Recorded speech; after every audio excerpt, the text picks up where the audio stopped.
Hey guys, welcome. It's your girl, Black Girl Minimalism. It's Tuesday, right, boo boo? It's the Tuesday, October 7th. Very busy day. Great news.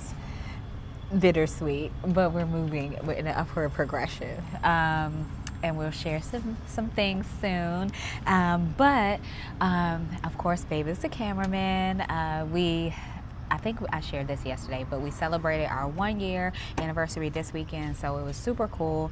Looking forward to this weekend. It's my birthday on Sunday, so send your girl love. I will put my Venmo below if you support my channel to share a little birthday gift and support the channel. So I'll share that information after this read. And I'm so blessed and excited. My brother asked me today, what am I most excited about? And I think I'm going to do a personalized video for myself on Sunday, and I'll share it with the channel as well. He's like, what are you looking forward to as far as your birthday? And I'll be 36 on Sunday, and he gave me a couple cool compliments, and I'm my brother's keeper. I have two brothers, and I love them very much. And so when they give me a compliment, I get super excited because boys don't really share their feelings, but I feel like my brother is also Sagittarius, so I say he's a boy version of me, and I feel very flattered that he would ask me about my birthday, because I've had very few that do ask, but he did, and I was like, to be honest, I just feel really blessed coming into this year. And he was like, as long as you have breath and you're able-bodied in that sense, like you're already blessed and walking into a new year. So I feel that energy. So today we're going to do a spread of 12 with the Neoteric guidebook deck. This is a feminine guidebook deck, and we're going to do a spread of 12, and we're going to move into the energy. Babe is giving me the look behind the camera, but I get why she's doing that.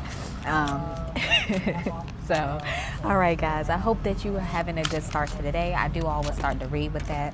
The first thing to come up is the Six of Swords. Ooh. So this has to do with, it's two ladies in a boat. They have the swords on the boat, and this is talking about moving on, departure, leaving something behind in the distance, and accepting lessons. So wherever you're going, you have lessons that you've already accumulated, and then you're moving into a place of feeling blessed and moving forward. Okay, so that's how I see that. Okay, so I don't know, hold on, a lot came out. Let me shuffle again. Okay. Whew. It's a lot going on, but it's funny. Babe just scared off this lady at Starbucks, but it's quite funny. Probably because we were sitting here first, and then she came behind us. It's like, okay, why would you sit right there? But it's funny. Two different spots. Okay.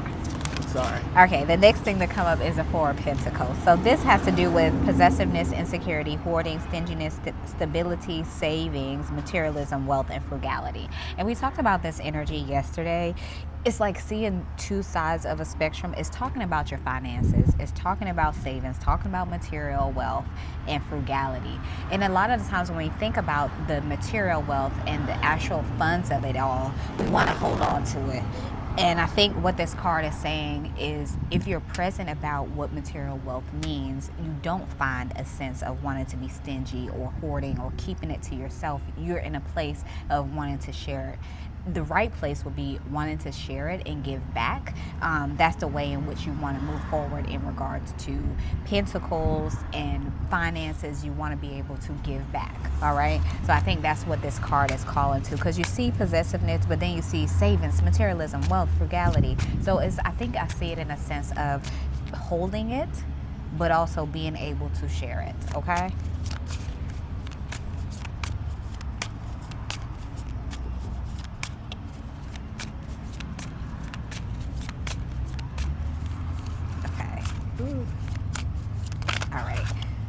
So we have, so we have the Lovers to come out. We had this in the closing of the read yesterday, and then you see the angel above it as well, and the purple. Purple has a lot to do with royalty, and this has to do with love, unions, partnerships, relationships, choices, romance, balance, and unity. So this is talking about relationships in general. I've talked about this before. It could be romantic, it could be platonic, it could be business relationship. So it's saying that it's coming into a place of unity. So everything is going to be divinely guided.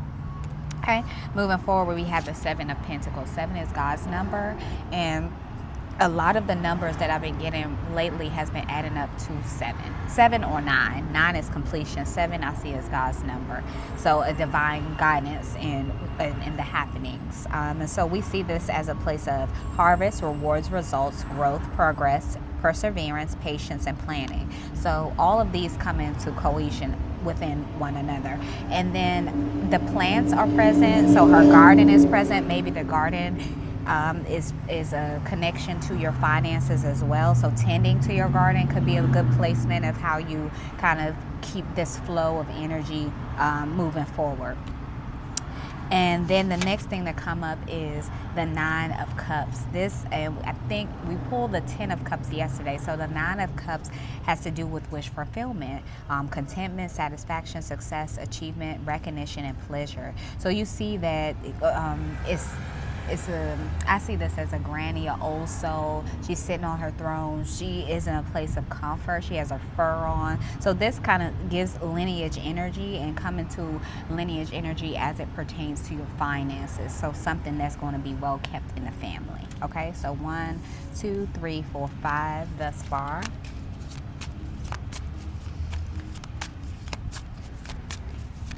Okay, oops, sorry guys. Okay. So what came up, is the Strength card. So the Strength card, she has the infinity symbol, infinite possibilities. And then she has the cheetah, which is the fastest animal. So everything is coming in fast. This has to do with courage, bravery, confidence, compassion, self-confidence, and inner power. So you're working from a place of power.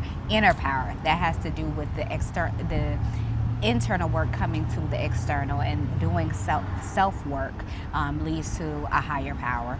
All right, the next thing to come up is the Sun card, and y'all know this is one of the prettiest cards in the deck besides the 10 of Cups, besides the World card. The Sun is definitely speaking to this energy, and we are in a full moon in Aries, which is a super energy for this full moon. And this has to do, I think sometimes when I think about Aries, they are big on their finances, but then also very strategic and like kind of takes chances for what they want to do. So maybe a call to, success as it plays into your finances, but also taking in consideration your happiness, optimism, vitality, joy, confidence, and truth. Coming to a place of truth is in this energy as well. And the Sunflower is present. So the Sunflower is a good energy of representing the Sun card and the Sun energy. So thus far we have 1, 2, 3, 4, 5, 6, 7 cards thus far. So 5 more cards. Okay. So we have the Moon. Okay, I just talked about we're in a full moon. Illusion, intuition, uncertainty, confusion. This is when you're kind of going over things, and as the new moon is really a review of things, and then review of things and then welcoming something new. And then the full moon, you kind of put your insight as to where you're moving towards into that energy. So they're out for a night walk. 2 ladies are out for a night walk with their dogs, and a moon is present, and you see the city the city is present, but you see it looks like they're in a park. And then the trail that's blazing forward the path is yellow. So that has to do with happiness. I see that as a place of happiness. And then you also have the crab that's significant there as well. So that's Cancer representation. And that sometimes can be talking about your finances as well. So maybe double the energy in regards to finances. The next thing to come up is 3 of Wands. This has to do with momentum, confidence, expansion, growth, foresight, and looking ahead. You're definitely moving in a position of looking ahead. The thing that we have coming up is the Two of Wands. This has to do with planning first steps, making decision, leaving comfort, and we talked about leaving things behind and taking risks. So you're moving to a placement of taking risks, and it looks like you have the tropics or some sort of how I see the environment is it looks very indigenous in the environment. She has the yellow sandals that's representative, so feeling grounded as well. And then you have the plant life that's existing in her wands and existing in the nature that's surrounding her. And also she's a little bit older, so maybe you're more mature, more wise in where you're moving towards, or you've come into a place of wisdom. The next thing that come up is the Queen of Pentacles. So this has to do with generous energy, caring, nurturing, homebody, good business sense. So you're taking time on your decision making, practical, comforting, welcoming, sensible, and luxurious. Okay, and I think we have one more card to pull, and then we'll see what's facing up. All right, so. Okay, so these two popped out. The Three of Cups. This has to do with friendship, community, gathering, celebration, group events, and social events. So you'll be coming to a place of celebrating something, and then the sun is present in this particular energy as well. And it's three girlfriends. They all look like they have their glasses raised, and they're present for the energy that's coming in, and it looks like they're doing a picnic in the midst of the city. So you see the cityscape is present in all of these cards, a lot of the cards that we've pulled. And then the last card, the Ten of Cups. Okay, this has to do with happiness, homecomings, fulfillment, emotional stability, security, domestic harmony, and coming to a place of completion. So I'm gonna leave it there because we had one additional card, and they're waving to the city ahead. So I hope that you guys receive this message. I will see you tomorrow. I love you so much. Bye.